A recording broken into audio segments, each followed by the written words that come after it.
ដើមទ្រូងជាផ្នែកមួយរបស់ស្ត្រីដែលសំខាន់ហើយការយាយធ្លាក់របស់វាធ្វើឲ្យស្ត្រីបាត់បង់ទំនុកចិត្តលើខ្លួនឯងខ្លាំងផងដែរ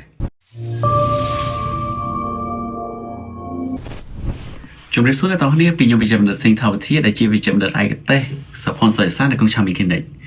ថ្ងៃនេះខ្ញុំលើកយកប្រធានបទមួយដែលសំខាន់មែនទែនសម្រាប់ស្ត្រីអញ្ចឹងបងប្អូនស្ត្រីឬក៏បងប្អូនស្ត្រីអាចចូលមកស្ដាប់បានគឺការយាយធ្លាក់ដើមទ្រូងរបស់ស្ត្រីការយាយធ្លាក់ដើមទ្រូងរបស់ស្ត្រីមានច្រើនកត្តាមែនទែនអ្នកខ្លះពី gen របស់គាត់គឺដើមទ្រូងគាត់ធំស្រាប់ហើយវាយាយធ្លាក់ហើយសម្រាប់ស្ត្រីខ្លះគាត់អាយុច្រើនពេកបានគាត់យាយធ្លាក់សម្រាប់ស្ត្រីមួយទៀតគាត់គីឡូខ្ពស់ពេកហើយគាត់ស្រកមកវាយាយធ្លាក់ហើយស្វិតទៅជាមួយហើយសម្រាប់ស្ត្រីខ្លះគាត់បំបត្តិដល់កូនតើដំណោះស្រាយយើងធ្វើម៉េចទៅដំណោះស្រាយវាមានច្រើនដំណោះស្រាយទី1បើសិនយាយធ្លាក់ដោយសារសាច់ដុំនិងស្បែកគឺយើងអាចឲ្យគាត់ទៅហាត់ប្រាណដើម្បីបន្តឹងមកវិញបើសិនជាគាត់យាយធ្លាក់ស្វិត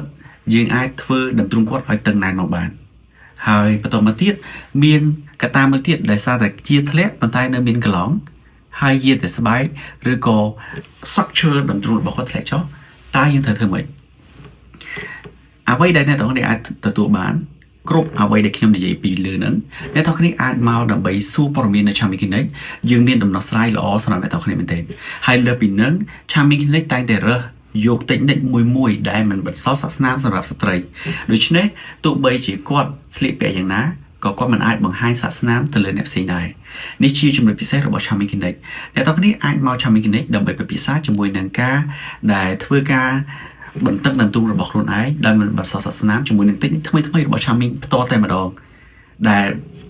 កិច្ចផុតពីសាសនាខុសពីtechniqueចាស់ដែលអ្នកទាំងនេះបានឃើញនៅលើបណ្ដាញសង្គមឬក៏នៅក្នុងអ៊ីនធឺណិតដែលអ្នកទាំងនេះធ្វើការស្រាវជ្រាវអ្នកទាំងនេះអាចមក Charming Clinic ដើម្បីជួបខ្ញុំបានសូមអរគុណ